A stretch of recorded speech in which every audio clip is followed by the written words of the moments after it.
Mga tol, sang-ayon ba kayo sa panukalang remote voting sa Senado? Kung kayo po'y sumasang-ayon, type 1. At kung hindi po kayo sang-ayon, type 2. Uulitin ko lamang po ang tanong natin ha. Sang-ayon po ba kayo sa panukalang remote voting sa Senado? Type 1 kung kayo po'y sang-ayon, type 2 kung kayo po'y hindi sang-ayon. Yan po kasi ang gustong mangyari nito pong si Senate President Alan Peter Cayetano. In fact, nagkaroon na nga po siya ng katanungan yesterday. Masama bang baguhin ang rules sa Senado? Something like that, ano? Pero syempre, dahil po sa mga issue na yan, nagkakagirian po ang mga senador sa kasalukuyan. Partikular, ito pong si Senator Alan Peter Cayetano at sinasagot po siya nito pong si Senator Ping Lacson. Dito nga po, sa naging pahayag ni Senator Ping Lacson kahapon, ayon kasi kay Cayetano, the minority group, ang tinutukoy niya po yung SB 11 kung saan nabibilang ito pong si Ping Lacson is scampered out of the session hall. O, yan po ano. Pero sinagot po siya nitong si Ping Lacson, kaugnay po niyan. Sabi po ni Senator Ping Lacson sa kanyang Facebook page, hindi ang minority bloc ang nag-scamper o tumakbo palayo. Bagkus tahimik na nag-walk out ang mga miyembro ng minorya matapos tila nagmamadaling lumihis at tumakbo palayo sa mga alituntunin ng Senado at debate ang majority bloc noong May 2026. No, May 26, 2026. Totoo ba ito mga tol? Nakita naman po natin lahat ang nangyari dyan. Gustong i-railroad ng grupo nitong si Cayetano ang majority bloc na mabago ang rules, partikular yung Section 41 po nito, na payagan ang isang senador na makapag-participate online, higit sa lahat, makaboto online. Yan po ay mariing tinatanggihan, tinututulan ng minority. And I believe, sa pagbasa ko po sa inyong mga komento, kayo po'y hindi sumasang-ayon sa panukala na yan. Wala po akong nakikitang number 1, lahat number 2. Ibig sabihin lamang, kayo mismo bilang isang Pilipino, hindi sumasang-ayon na baguhin po ng majority ang rules ng Senado. Ito nga po mukhang nagpapaawa itong si Alan Peter Cayetano sa harapan po ng publiko. May pasabi-sabi pa po siya ng ganito. Is it wrong to talk about changing Senate rules? No? Ang problema nga hindi naman na pinag-uusapan Gusto niyo na kagad baguhin Senate President Alan Peter Cayetano is now asking the public whether it's wrong to talk about changing the rules amid a public uproar over proposals from Senator Rodante Marcoleta about allowing remote participation and voting on matters up for preliminary or for plenary consideration. Alam nyo, Senator Alan Peter Cayetano, hindi naman po question kung masama na pag-usapan no? Hindi po yan dapat tinatanong nyo na sapagkat walang masama kung yan ay pag-uusapan. Bahagi yan ng demokrasya, bahagi yan ng trabaho ninyo bilang senador. Ang magdiskurso, magdebate. Ang problema, agad-agaran nyo kaagad gustong baguhin ng rules nang hindi na i-exhaust lahat ng kaparaanan. No? Mayroon nga pong post, ito pong si Professor Antonio Contreras na i-share ko po sa inyo maya-maya lamang ng bahagya, pero uunahin ko pong ipakita ito pong sagot nito pong si Senator Ping Lacson. Ayon po kay Senator Ping Lacson, walang mali sa pagbabago ng Senate rules. Ang mali, yung iniiwasan ng debate at hayagang pambabaliwala sa sariling mga patakaran at parliamentary procedures para agarang maipasa ang nais na pagbabago sa Senate rules. Uulitin ko po mga tol ang sinasabi po dito, walang mali sa pagbabago ng Senate rules. Ang mali, yung iniiwasan ang debate at hayagang pambabaliwala sa sariling mga patakaran at parliamentary procedures para agarang maipasa ang nais na pagbabago sa Senate rules. Doon kayo nagkakamali, Senate President Alan Peter Cayetano. At dahil po dyan, syempre, nag-react na rin po yung pinapalo natin na si Professor Antonio Contreras, kaugnay po niyan. No? At dito inilatag ni Professor Contreras kung paano ba gumagana yung trabaho sa Senado. O basahin po natin ha. Ito, ayon po kay Professor Contreras, sandali lamang, nasaan na ba banda yun? Dito tayo. Dapat pala na i-share ko na kagad. Ngayon ko lang kasi naalala mga tol eh. No? Hindi ko kagad na naalalang i-share kanina. Anyways, yan po ay usaping tyranny. Ano ang gustong mangyari nito pong si Alan Peter Cayetano kapag ka gusto mong baguhin ang isang sitwasyon na sana ay napag-uusapan ng higit sa lahat, ano? Ito na, nakita ko na. Anyway, ito po ay sa wikang Ingles kaya ipatagalog po natin kay ChatGPT para mas maunawaan po nating lahat. Yan. Ito, ipatagalog natin. Translate in Tagalog. Yan. At ito na nga po. Yan. Sabi po dito, sa panulat ni Professor Antonio Contreras, lantarang pagmamadali ni Cayetano sa proseso. Yun po yung titulo. Kayo po ba'y nag-a-agree na ang ginagawa po nitong si Alan Peter Cayetano ay talagang lantarang pagmamadali? Mistulang diktador? Sa ilalim ng karaniwang tuntunin ng parlamentaryong pamamaraan, oy, Honda Vega, namimiss kita. Lagi ka namang manonood sa akin. Anak ka ng teteng, pasulyap-sulyap ka lang manood sa akin. Dapat regularly nanonood ka. Every live streaming ni Top 1, dapat nanonood ka, Honda Vega. Ikaw talaga, oh. Pawala-wala ka eh. O, sabi po dito, sa ilalim ng karaniwang tuntunin ng parlamentaryong pamamaraan, hindi agad isinasagawa ang division of the House o paghahati o formal na pagboto ng kapulungan. Dahil lamang may tumutol sa isang mosyong maaari pang pagdebatehan. Karaniwan, ganito po yung prosesong karaniwan. Ganito ang tamang pagkakasunod-sunod. Inihahain ang mosyon. Sinisegundahan ang mosyon kung kinakailangan. Inilalahad ng namumunong opisyal ang mosyon sa kapulungan. Kung ang mosyon ay maaaring pagdebatehan, isinasagawa muna ang debate. Kapag natapos o isinara na ang debate, saka lamang inilalagay ng tagapangulo ang usapin sa botohan. Ang division of the House ay nangyayari lamang kung kino-question ang resulta ng voice vote o kung tahasang inaatas ng mga tuntunin ang isang bilangang botohan. Ang pagtutol sa isang mosyon ay hindi katumbas ng paghihingi ng division of the House. Pero ganun ang ginawa nitong si Alan Peter Cayetano.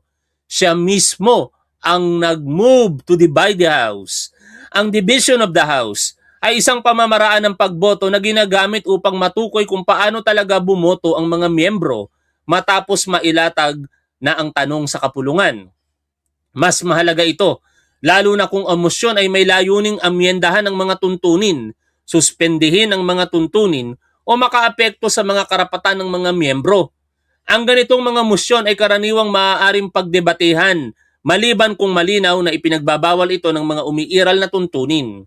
Kung iaangkop ito sa kamakailang kontrobersiya sa Senado kaugnay ng mosyon ni Marcoleta na amyendahan ang mga patakaran ng Senado, kung ang mosyon ay wastong naiharap at maaari pang pagdebatihan ayon sa mga tuntunin, ang mga pagtutol mula sa mga senador ng minorya ay nangangahulugan lamang na nananatiling pinagtatalunan ang usapin.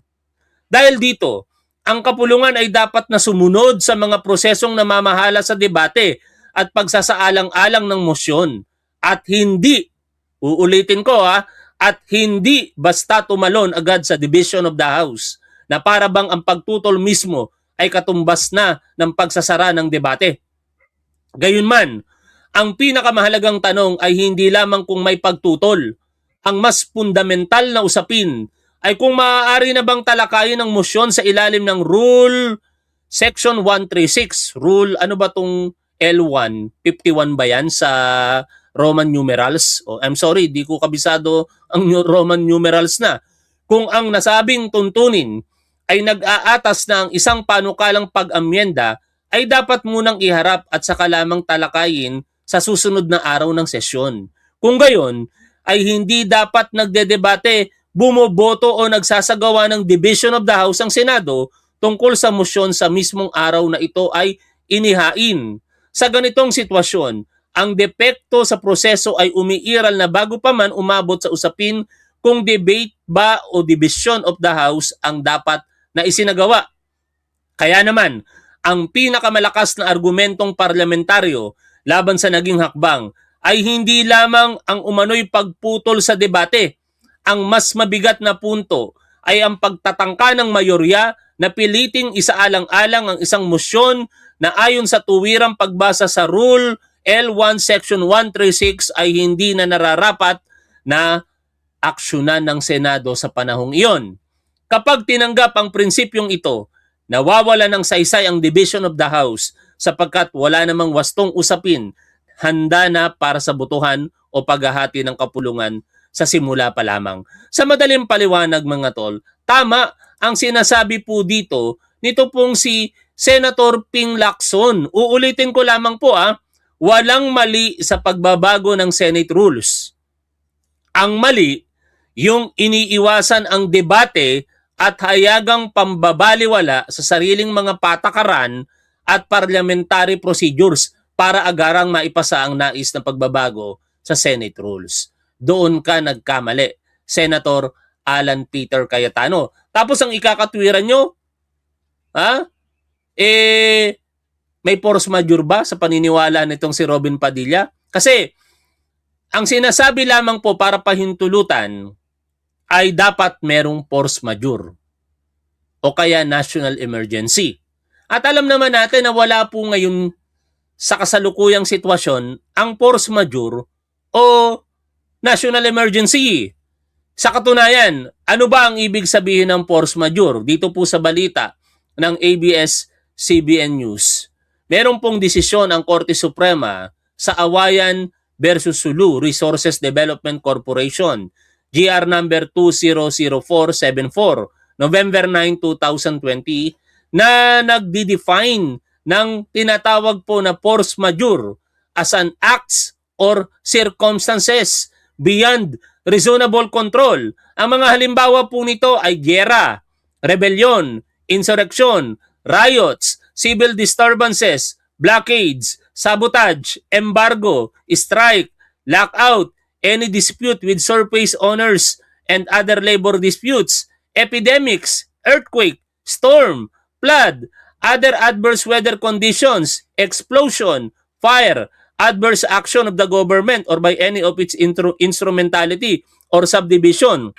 and act of God or any public enemy. Sa binasa po natin na ito na desisyon ng Korte Suprema in GR number 2004-74, wala po miisa rito ang nangyayari sa ngayon para po yung rules ng Senado ay mapalitan dahil po sa tinatawag na force majeure or national emergency. In fact, maganda nga yung paliwanag dito ni Senator Sherwin Gatchalian dahil may tatlong elemento na dapat din munang tingnan. Idedeklara na magkaroon ng pagbabago sa rule, syempre, tapos idedeklara na merong force majeure at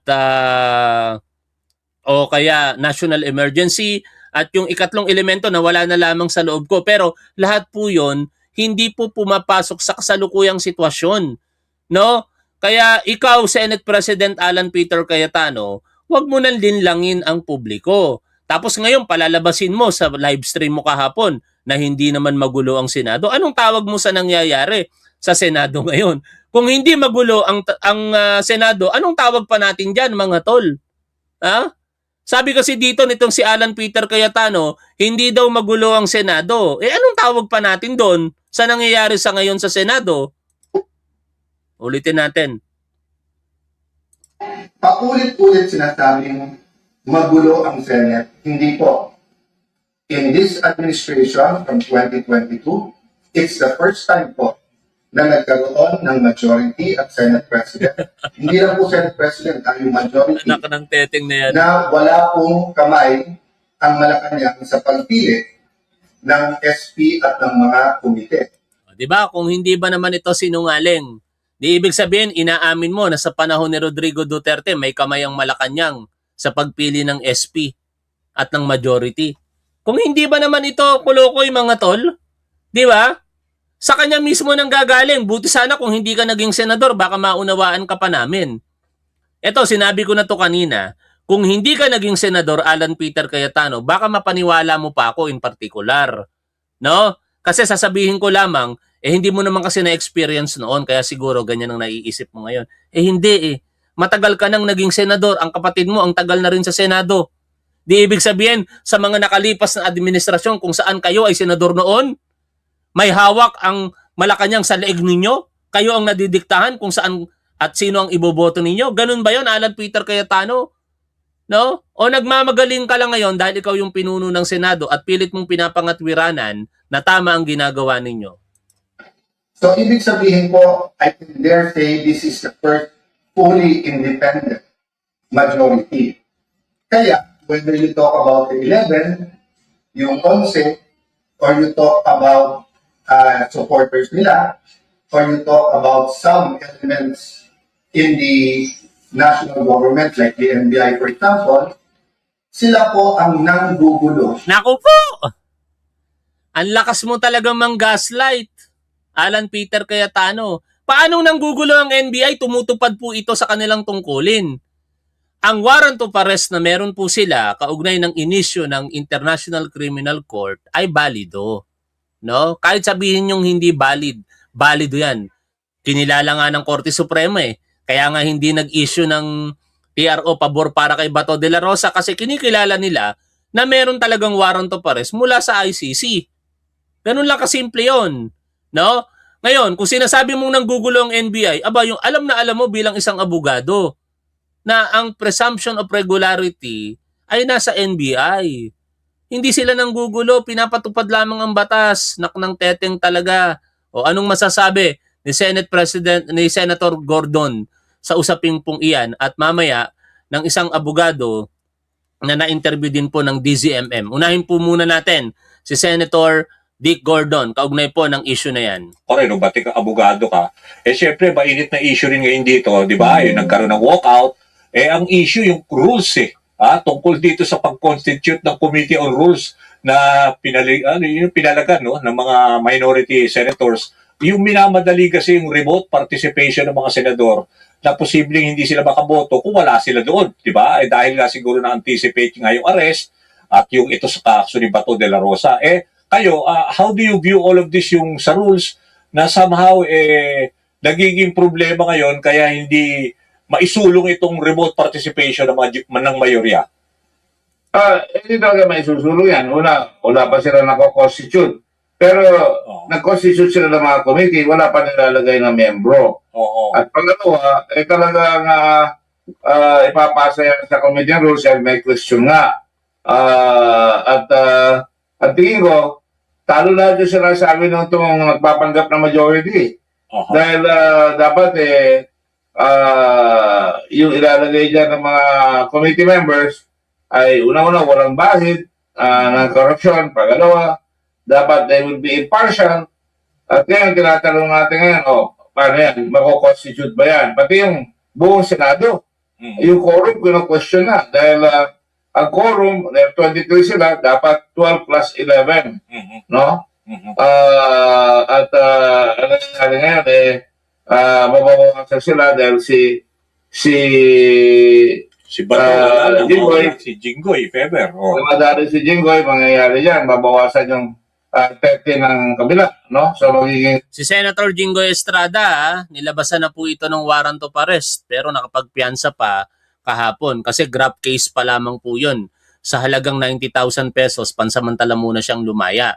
Pero ine-expect po natin baka by Monday or next week, first week of June, lalabas na po ang warrant of arrest niyan para po sa kasong plunder sa ikatlong pagkakataon. Kaya nga dito sinasabi ng mga bisita sa interview po na ito na sana tayo po ang magbabago Ako, may sala ako dyan sapagkat bumoto ako dito kay Senator Jinggoy Estrada noong 2022 kaya kasalanan ko din kung bakit nagkaroon po tayo ng isang senador na sa ikatlong pagkakataon makakasuhan po ng plunder. No? At kapag lumabas po ang warrant of arrest niya sa plunder, definitely makukulong po ito, mababawasan po ang bilang ng majority senators physically present sa Senado. Kaya siguro talagang isinusulong, inire-railroad po nitong mga miyembro ng majority ang pagbabago ng rules, no other than Senator Rodante Marcoleta na siyang nag-motion ng pagbabago sa rules, kumakaharap din po ito sa kasong plunder, no, kaugnay po ng pagtanggap niya ng donasyon mula po sa 3 individual sa pangunguna nitong si Mike Defensor. Kaya ang mga bagay na yan, mga tol, ang isang halimbawa na talagang personal na motivation or interest ang iniisip ng mga ito, hindi po kung ano yung makakabuti sa kasalukuyan at sa hinaharap para po sa institusyon ng Senado. In 12-11. Oo. Ay, tapos meron pa mga kaso, di ba yung kay Marcoleta, napakadali nun. Dahil inamin niya eh. Oo. Yung Inamin niya. Oo, Oo. yung tungkol dun sa plunder. Natawagap siya ng pera, no? Malalaki, lipat-lipat na primary amount, no? Yeah. At inamin niya rin na nasa kanya yung pera, pero hindi niya nilagay sa sakin, hindi niya dinagdala. Ang tawag doon na kahit na wala kang binibigay, indirect bribery, mabigat rin yan. Sa madaling sabi, merong plunder, meron pang anti-graft, yung indirect bribery, malamang, hindi na rin makaboto. Kaya makita mo yung mukha ni Senator Marcoleta, nalulukot na eh. Pulido na. Bumabato na kahit anong binabato. Ibang klase rin to si Dick Gordon na. Nag-a-agree ba kayo sa sinasabi niya, mga tol, yung mukha ni Marcoleta eh? Hindi naman, kahit wala namang problema si Marcoleta, ganun talaga ang mukha nun. Oo. Ngayon, magkakaroon rin ng problema si Padilla Oo. dahil nasama siya doon sa Practice kay pagtakas. Oo. No? At kita-kita sa TV, may ebidensya. At saka, lahat sila nahuhuli sa bibig eh, para mga isda eh. Inaamin nila na, di ba? Nagse-self-destruct, parang gano'n. Tingin nyo, sila mismo. Oo. Sabi nga nung kasabihan nung araw, those whom the gods wish to destroy, they first make them mad. Oo. Di ba? Oo. Halos insane na lahat eh, di ba? Oo. So, parang kayo makikita dyan, may isang senador dyan, may kinonvict na siya ng dating ombudsman, inayos naman ang sumunod na ombudsman in secret. Oo. Yun, si Joel Villanueva naman yung tinutukoy niya. Pero puntahan na natin, mas maganda kasi itong sinabi dito ng abogado sapagkat rules ang pinag-uusapan po dito, mga tol. At huwag tayo magpapabola dito kay Alan Peter Cayetano. Pakinggan po natin to. Talaga para sa ating mga kababayan yung mga nangyayari ngayon, lalong-lalo na po sa Senado, nagka-shootout nung nakaraan, and this time may pinagdedebatihan po particularly yung pag-amyenda doon sa rules ng Senado para mapayagan yung ipinupush na online voting at online participation ng mga senador. Bilang maalam po, eksperto po pagdating po sa batas, ano nga po ba ang ilataglag po natin? Ano ba ang sinasabi ng rules ng Senado? Pwede po ba talaga yun o pwede bang amyenda ng Senate rules for that purpose? So una, hindi yata kasama yun sa rules ng Senado. Sa House kasama. And I'm talking about yung video conferencing, and during sessions, no, and also yung online voting, no, when it comes to lawmaking. Sa House, if I'm not mistaken, Tama itong sinasabi ni attorney dito, using ko. Alam niyo may kumakalat ngayon na ginagamit ng mga DDS na bakit daw double standard. Sa House pwede, sa Senate pwede. Hindi double standard 'yon. Ha? Ang bawat house o ang House of Representatives and Senate of the Philippines may kanya-kanyang rules. Wala kayong magagawa kung gano'n ang rules sa House of Representatives. Hindi nyo kagad ginawa noon sa Senado. In fact, may mga nag-try dyan pero hindi pinayagan. Tapos ngayon, porket kayo ang malalagay sa alanganin, gusto nyo mabago ito at maging kapakinabangan para sa inyo. Saka magkaiba ang sitwasyon. Dito nga pinapaliwanag ni Atty. Yusinko, ang mga kongresista, meron niyang mga sariling kaharian or distrito na pinaglilingkuran na every now and then dapat nandoon sila. Kaya pinapayagan yung online participation. Pero ang mga senador, wala po yung sariling distrito. No? Kaya kahit araw-araw sila sa Senado, pwede nilang gawin. Tuloy natin ang pakikinig po dito. allowed yun. Understandably so, kasi ang mga representatives ng mababang kapulungan, they're also expected to work in their respective districts, no? So hindi lang sila expected na laging manatili dun sa batasan. Kailangan meron din silang panahon na ginugugol dun sa mga distrito nila. Mm-mm. So yung online voting, teleconferencing, but I think akma siya sa House because of their work. Sa Senado, I mean, except siguro nung panahon ng COVID, Mm-mm. which is the exception, sa ang general practice ay Bakit nagkaroon ng online voting, online participation noon sa Senado? Kasi kasama po yun sa tinatawag na national emergency or force majeure. Pandemic po yun eh. Hindi talaga makalabas ang mga tao noon. Even ang mga senador nagkahawaan. No, napakasimple lang naman ng issue kung tutuusin. Ginagawa lamang po talagang komplikado nitong mga majority senators ngayon kasi tatamaan na talaga sila sa mga susunod na araw, partikular itong si Bato de la Rosa na nagtatago na ngayon, si Senator Bongo na posibleng labasan ng warrant of arrest ng ICC sa lalong madaling panahon, si Jinggoy Estrada na nilabasan na ng warrant of arrest pero nakapagpiyansa lamang at baka sa Lunes labasan na ng Nobel recommended na warrant of arrest, si Chis Escudero, si Joel Villanueva at saka si Rodante Marcoleta nahaharap din po sa kasong plunder. Si Robin Padilla bagamat bailable naman ang obstructions of justice pero maaari din labasan niya ng warrant of arrest pag nagkataon. Tapos nandyan din po yung magkapatid na Mark at si Camille Villar na humaharap sa paglabag sa Securities and Exchange Commission Regulation Act, no? Yung tinatawag na market manipulation or insider trading. Tapos sinasabi din na may kaugnayan sila di umano sa flood control project anomalies. O di mauubos sila unti-unti. Anak ng teteng, kaya gustong-gusto ninyong palitan yung rules ng Senado dahil kayo mismo sa majority ang makikinabang. hindi pwede yung online voting. Mm-mm. Kailangan talaga na kung boboto ka, dapat naroon ka sa floor para i-register yung boto mo. Opo. And I think only under exceptional circumstances na pinapayagan yung teleconferencing to participate Mm-mm. in the sessions. No? So yan ang patakaran sa Senado, which is very different dun sa patakaran sa House of Representatives. Opo. Pero yung rules, it's Ano ba yung nasabi ko? O sige, insider trading, no? Ayun, ang tamang termino. Baka nagkamali ako sa sinabi ko kanina. Salamat mga tol. self po ng Senado, talagang subject siya for amendment from time to time. Pwede po talaga siyang amyendahan. It's just particularly yung amendment for the purpose of baguhin yung patakaran sa pagboboto nila na pwedeng online ay hindi po talaga yun po pwede. Ang rules, obviously, general rule is ang mga rules pwedeng baguhin, no? Mhm. Hindi naman set in stone ang mga rules kasi Yun nga yung pinapaliwanag ni Professor Contreras at saka ni Senator Ping Lacson. Hindi naman absolute na hindi pwedeng baguhin ang rules. Pero kung babaguhin ang rules, dapat dumaan sa tamang proseso, lalong-lalo na dapat ito ipinagdedebatehan. Ang gustong mangyari nitong si Alan Peter Cayetano, matapos lang ang ilang palitan ng argumento, i-divide kagad ang House, magbobotohan na kagad. May mga argumento pa, may mga tanong pa na ginagawa itong minority. circumstances change, right?